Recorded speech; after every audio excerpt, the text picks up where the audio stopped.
bem-vindos a mais uma aula do curso de Biotecnologia, Princípios e Aplicações, aqui da IDEA.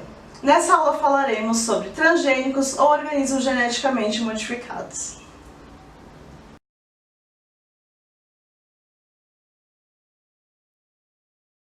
Transgênico é sinônimo para a expressão organismo geneticamente modificado.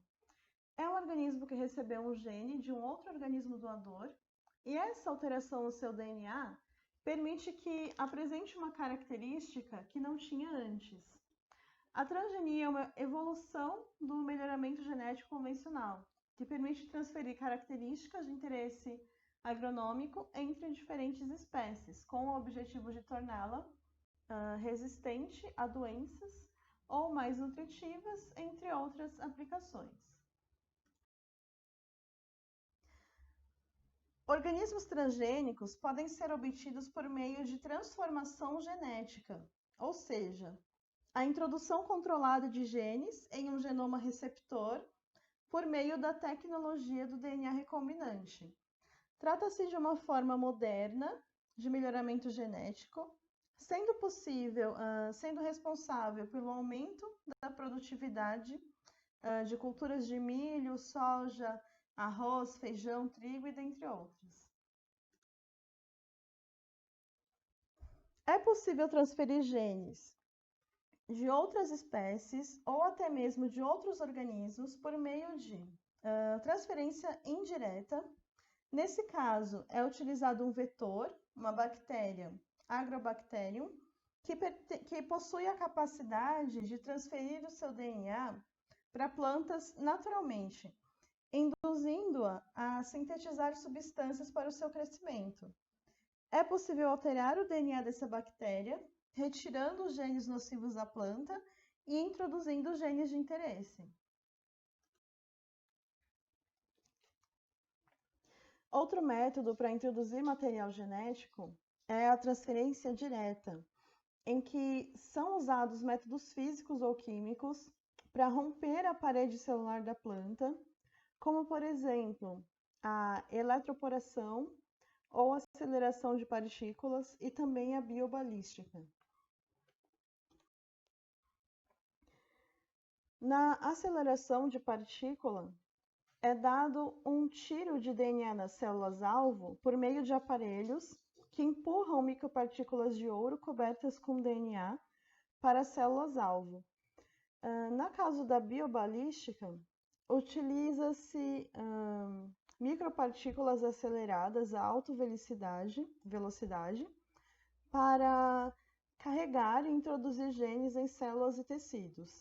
E na eletroporação, usam-se células vegetais que ficam em contato com o DNA de interesse e é usado pulsos elétricos que induzem a formação de poros na membrana celular, permitindo a entrada do DNA e a sua integração ao genoma. Além da transformação, é preciso isolar e caracterizar os genes de interesse, construir o DNA recombinante, depois selecionar as células que foram transformadas e fazer a aclimatação e testes genotípicos e fenotípicos. Todas essas etapas, elas são reguladas por lei, a Lei de Biossegurança de 2005.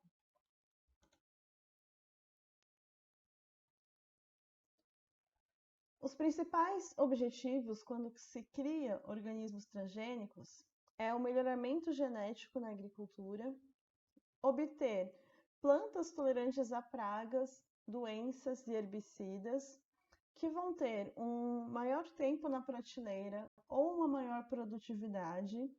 Pode-se também obter maior valor nutricional e é possível também produzir vacinas e fármacos em plantas. Um exemplo que nós temos é a criação de plantações resistentes a vírus, como o tabaco resistente ao vírus do mosaico do tabaco, obtido pela primeira vez em 1986. A resistência a herbicidas. A aplicação de herbicidas causa um desequilíbrio na população microbiana e nos seus processos, podendo afetar a microbiota do solo, por exemplo. Então, herbicidas que contêm glifosato, por exemplo, possuem esse efeito tóxico e podem também paralisar a síntese de aminoácidos aromáticos em plantas. E existem bactérias no solo que são capazes de metabolizar esse composto. Então, introduz-se o gene EPS-PS, que ele é resistente nas plantas.